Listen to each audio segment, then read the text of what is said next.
सलाम दोस्तों।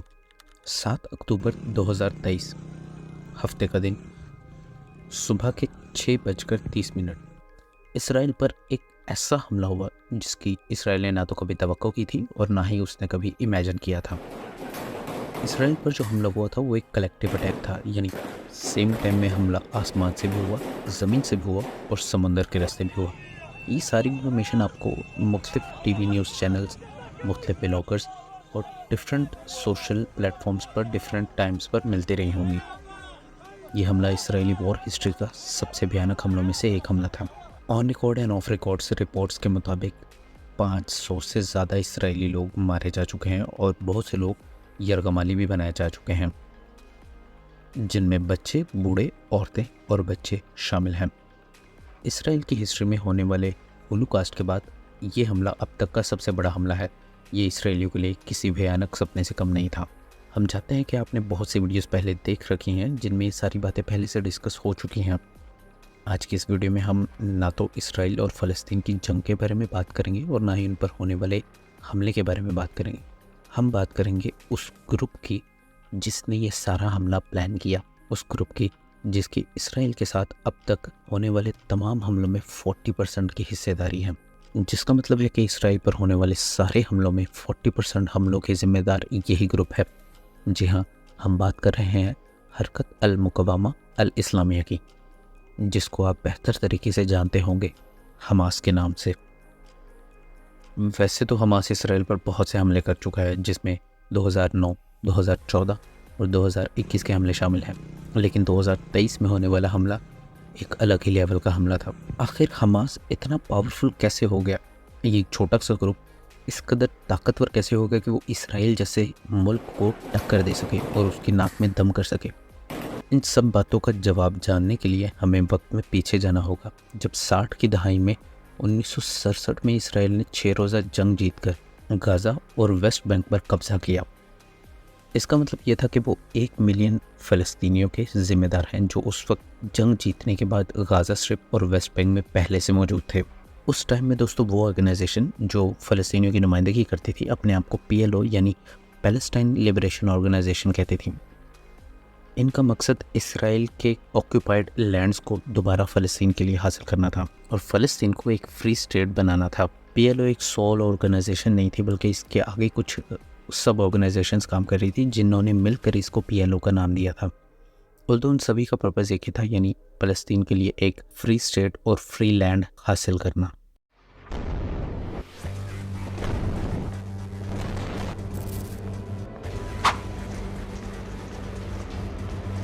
More than 700 Israelis are now feared dead. Of October 7th, Israel awoke to a shocking attack by Hamas. For weapons of war, a tactic Israel has employed now for days against Hamas and the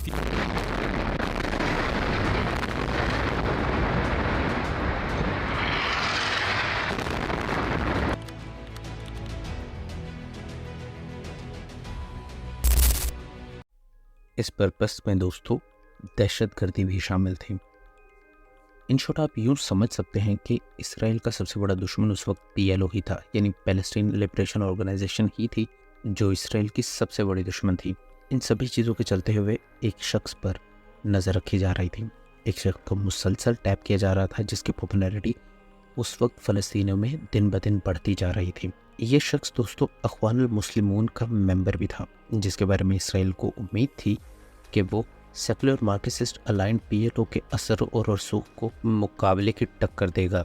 Jin viewers को नहीं पता, अख्वानुल मुस्लिमून का मतलब है मुस्लिम brotherhood.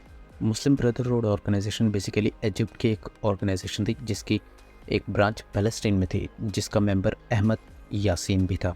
जिसकी बात हमने शुरू में करी कि इसराइली सिक्योरिटी सर्विसेज जिसको टैप कर रही थी वो अहमद यासीन था। ये ऑर्गेनाइजेशन भी दोस्तों कोई दूध की धुली हुई नहीं है। इन्होंने भी अपने पास में बहुत से वायलेंट एक्ट कर चुकी हैं। लेट 60s में इजिप्ट में इनके कोर से जब वायलेंट एक्ट्स को रिवर्स कर दिया यानी छोड़ दिया गया, तो आहिस्ता आहिस्ता जो इनके एक्सट्रीम मेंबर थे वो भी गाज़ा को छोड़कर जाने लगे। ये ऑर्गेनाइजेशन वायलेंस से ज़्यादा स्पिरिचुअल एक्टिविटीज़ में ज़्यादा परफॉर्म करने लगे, जिसमें उन्होंने अपना मेन फोकस पैलेस्टीन को मॉडरेट करने में लगाया, जिसमें उन्होंने सोशल वर्क पर दबाकर काम किया, जिसमें स्कूल्स बनवाना, मस्जिदें बनवाना, हॉस्पिटल्स को डेवलप करना और ये सारी एक्टिविटीज़ शामिल थीं। यहीं पर दोस्तों इसराइल चूक गया। इसराइली सिक्योरिटी सर्विसेज ने अपना ध्यान अहमद यासीन से हटाकर पीएलओ पर लगाना शुरू कर दिया। पीएलओ को क्रैक करते करते इसराइल ये भूल गया कि वो अहमद यासीन को अकेले छोड़ चुका है, और फिर वो साल आया जिसने सब कुछ बदल कर रख दिया। 1979 ये वो साल है जब दोस्तों ईरान में तख्ता पलट हुआ, यानी इस्लामिस्ट मूवमेंट्स ने उस वक्त ईरान की हुकूमत को गिरा कर खुद हुकूमत संभाली। ये वो हुकूमत थी दोस्तों जो इसराइल की अलाय थी, जिसको गिराने के बाद आने वाली हुकूमत शेख अहमद यासीन की अलाय बनी। ये वो टाइम था दोस्तों जब इस्लाम के नाम पर जिहाद और जद्दोजहद के नाम पर लोगों को खुलकर हथियारों की ट्रेनिंग देनी शुरू कर दी गई। यहाँ पर दोस्तों शेख अहमद यासीन एक मौके की तलाश में था ताकि वो इसराइल पर वो हमला कर सके जिसका वो प्लान कर रहा था, और वो चांस उसको लेट 80s में मिल गया। जैसे जैसे दोस्तों इसराइली डिफेंस फोर्सेस पीएलओ का क्रैकडाउन कर रही थी, उस तरह से पीएलओ के ऑपरेशंस और ज़्यादा बढ़ रहे थे। ऑपरेशंस डे बाई डे बढ़ने के साथ साथ क्रैकडाउन भी उसी तरह से बढ़ रहे थे। टेंशन्स इतनी ज़्यादा थी कि इस तनाव को फटने में ज़्यादा देर नहीं लगी, और आखिर वो टाइम आ ही गया जिसे हम सब लोग इंतफादा के नाम से जानते हैं। ये टाइम दोस्तों एक ऐसा टाइम है जो इसराइल और फ़लस्तीन में प्रोटेस्ट और वायलेंस का सबसे लंबा टाइम रहा है, जो 1987 से लेकर 1993 तक चला। इसे फर्स्ट इंतफादा भी कहा जाता है, और इसी इंतफादे के दौरान अहमद यासीन को अपना वो चांस नज़र आया जिसके लिए वो प्लान कर रहे थे। वो ग्रुप जिसको अनलीश करना था, जिसे हम हमास के नाम से जानते हैं। ये बात है दोस्तों 1988 की, जब हमास ने अनलीश होने के साथ ही 2 इसराइली फ़ौजियों को किडनैप किया और उन्हें कत्ल करके छोड़ दिया। ये तो बस शुरुआत थी। इसराइल ने इसके खिलाफ एक अच्छा खासा रिस्पांस दिया। उन्होंने शेख अहमद यासीन को उम्र कैद की सज़ा सुनाई, पर तब तक दोस्तों बहुत देर हो चुकी थी और हमास दुनिया के सामने आ चुका था और वो इसराइल के सामने खड़ा था। हमास के अटैक दिन ब दिन बढ़ते ही जा रहे थे, और ये सिर्फ इसराइली फ़ौजियों तक नहीं थे बल्कि उनके सिविलियंस पर भी उसी तरह से अटैक हो रहे थे। दिन ब दिन इनका खौफ लोगों में बढ़ता जा रहा था और इनके हमले लगातार बढ़ते ही जा रहे थे। यहाँ पर दोस्तों इसराइल ने अपनी दूसरी गलती की। हमास से अपनी जान छुड़वाने के लिए और उनसे छुटकारा हासिल करने के लिए उन्होंने उनके तमाम मेंबर्स जिनको वह जानते थे उन्हें साउथर्न लेबनान में उन्होंने डिपोर्ट कर दिया, जहाँ वो हिजबुल्लाह से मिले, एक ऐसा टेरर ग्रुप जिसे ईरानियन ने बनाया और उसे फंड किया, उसे ट्रेन किया। उन्होंने जो कुछ सीखा वो सब कुछ उन्होंने हमास को सिखाया। उन्होंने हमास के सोल्जर्स को ट्रेन किया, उन्हें इनकोडिंग, डिकोडिंग, एनक्रिप्शन, यहाँ तक कि उन्हें मिसाइल बनाना, बॉम्ब्स बनाना, हर तरह की ट्रेनिंग दी गई। ये टाइम दोस्तों ज़्यादा देर तक नहीं चला और अनफॉर्चुनेटली इंटरनेशनल प्रेशर की वजह से इसराइल को हमास के लोगों को वापस बुलाना पड़ गया। और 1 साल के अंदर अंदर दोस्तों हमास का एक फाइटर याहिया अयाश, जिसका निकनेम इंजीनियर था, उसने हिजबुल्लाह से ली गई ट्रेनिंग को पूरी तरह से कैश किया और पहला सुसाइड बॉम्ब बना लिया। ये इसराइल की हिस्ट्री में दोस्तों पहला सुसाइड बॉम्ब था, और उसके बाद से एक सिलसिला शुरू हो गया जिसमें सुसाइड बॉम्बर्स ज़्यादातर बसेस और इजी टारगेट्स को फाइंड करते और उन्हें अपना निशाना बनाते थे, जैसे स्कूल बसेस, कैफ़ेस, मॉल्स और भीड़ वाले इलाकों पर जाके अपना हमला किया करते थे। ये सब दोस्तों उन्होंने मुल्क में खौफ व हिरास को फैलाने के लिए और इसराइल के दबाव को कम करने के लिए किया। ये लोग इसराइली सिविलियंस पर इसलिए अटैक करते थे ताकि वो हमास की पॉपुलैरिटी को और लोगों में उसके खौफ को बढ़ा सकें। और फिर आया दोस्तों साल 1993 जिसमें ओस्लो अकॉर्ड साइन किया गया इसराइल और फ़लस्तीन लिबरेशन ऑर्गेनाइजेशन के द्वारा। ये पीस ट्रीटी दोस्तों वाशिंगटन डीसी में साइन किया गया, जिसे परफॉर्म करवाया बिल क्लिंटन ने, और परफॉर्म करने वाले थे यासिक राबिन जो कि इसराइल की नुमाइंदगी कर रहे थे और यासिर अराफात जो पीएलओ की नुमाइंदगी कर रहे थे। ओस्लो अकॉर्ड दोस्तों एक ऐसा प्रोसेस था जिसमें सीक्रेटली फ़लस्तीन जो है वो इसराइल को रिकॉग्नाइज़ करता है। ये सीक्रेट निगोशिएशन दोस्तों नॉर्वे के एक शहर ओस्लो में हुई, जिसकी वजह से इसे ओस्लो अकॉर्ड्स कहा जाता है। इसके रिस्पॉन्स में दोस्तों हमास ने और दूसरे टेरर ग्रुप्स ने भरपूर तरीके से अटैक्स किए, और ना सिर्फ फ़लस्तीन बल्कि इसराइल के लोगों ने भी इस पीस ट्रीटी को कबूल नहीं किया और दोनों के सिविलियंस आपस में लड़ने और झगड़ने लगे।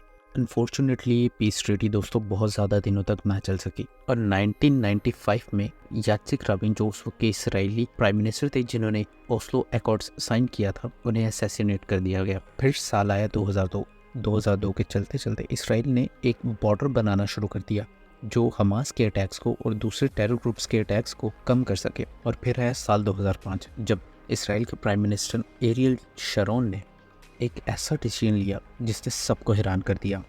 उन्होंने गाज़ा से अपने सारे के सारे यहूदी लोगों को वहाँ से निकलने का कह दिया और गाज़ा स्ट्रिप को खाली करने का कह दिया। लिटरली 9000 तक इसराइली वहाँ पर आबाद थे और उन सबको वहाँ से जाना पड़ा। उस वक्त prime minister Ariel Sharon Israel की सिक्योरिटी और उसकी बेहतरी को लेकर पुरज़म थे और उन्होंने इस प्लान पर काम भी करना शुरू कर दिया जिसमें इसराइल की सारी बस्तियों को गाज़ा स्ट्रिप से निकालकर दूसरी जगह शिफ्ट किया जा सके।